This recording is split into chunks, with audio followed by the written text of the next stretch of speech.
ሰላም የዩቲዩብ ቤተሰቦቼ እንዴት ናችሁ? አሁን ቂጣ ልጋግር። እዚህ ጋር ስኳር አደረኩኝ። ትንሽ ደግሞ ሞቅ ያለ ወተት አደረኩኝ እና ዘይት አደረኩኝ። በሲኒ የሚበቃኛል ለክቼ። ከዛ እዚህ ጋር ደግሞ ይሄ ጥቁር አዝሙድ ነው የሚባለው ቃናው እንዲወጣ ሽት አድርጌ ያረኩበት። ትንሽ ጨው አደረኩኝ እና እንደዚህ አድርጌ በደንብ አድርጌ ቀላቀለዋለሁ።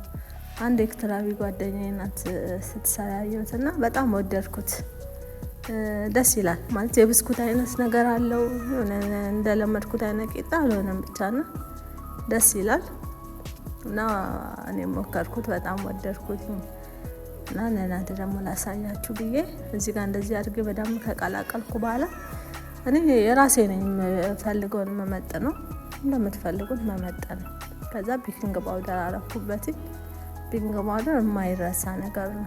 ካለ ቤኪንግ ፓውደር ሞክሬ ጭራሽ አልመጣልኝም እንደፈለኩት እና ቤኪንግ ፓውደር በጣም አስፈላጊ ነገር ነው ማለት ነው። ይሄ በቃ ብስኩትነቱን የሚያመጣው እሱ ነው። ትንሽ ጉንፋን ይዞኛል ለዛ ነው ይቅርታ። እና እንደዚህ አድርጌ በደንብ ደግሞ ቅልቅል አድርጌ አሸዋለሁ። የተወሰነ መታሸት ያስፈልገዋል።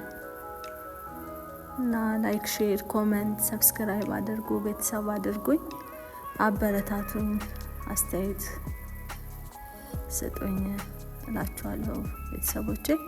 እዚህ ጋር እንደዚህ አድርጌ በደንብ አድርጌ የሆነ ማለት እርጥብ መሆን የለበትም ማለት ለስላሳ መሆን በጣም የለበትም። እንደዚህ አድርጌ በደንብ አድርጌ ነው ያሸሁት። ከዛ እዚህ ጋር መጋገርበት ሳህኔን ዘይት ቀባና እንደዚህ በሶፍት አድርጌ ነው የቀባሁት በመንዲል። ከዛ እንዲካረኩ በኋላ ትንሽ ዱቄት ነስነስ አደርግበታለሁ። እንትኑ እቃው ስለሚይዝ ብቻ ሳይሆን የሆነ የብስኩትነት አይነት ነገሩን ሙሉ ለመፍጠር ስለሚጠቅም ነው እንዲነስነስ ማደርግበትኝ።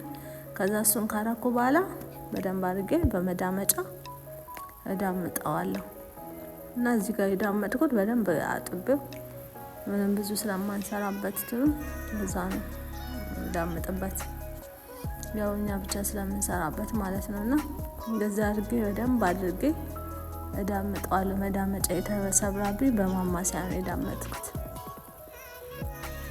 ከዛ እንደዚህ አድርጌ በደንብ እንደምፈልገው እኔ ሳሳ እንዲልልኝ ስለፈለኩኝ ሳሳ አረኩትኝ እንጂ ወፈር ማድረግም ይቻላል።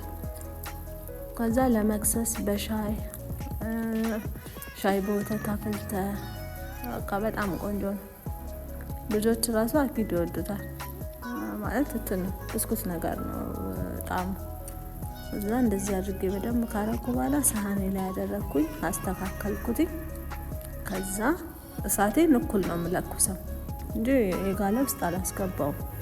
ከዛ እንደዚህ ሆኖ ወጥቷል። ይኸውት እንዴት እንደሚያምር። እኔ በደንብ ድርቅ እንዴት ስላልፈለኩኝ ነው እንደዚህ ያወጣሁት። ግን እንደዛም ሆኖ ራሱ እንዴት ደስ እንደሚል እና እንደዚህ አድርጋችሁ ስሩ። በጣም ወድጄዋለሁ። ሞክሩት፣ ትወዱታላችሁ። መልካም ሳምንት።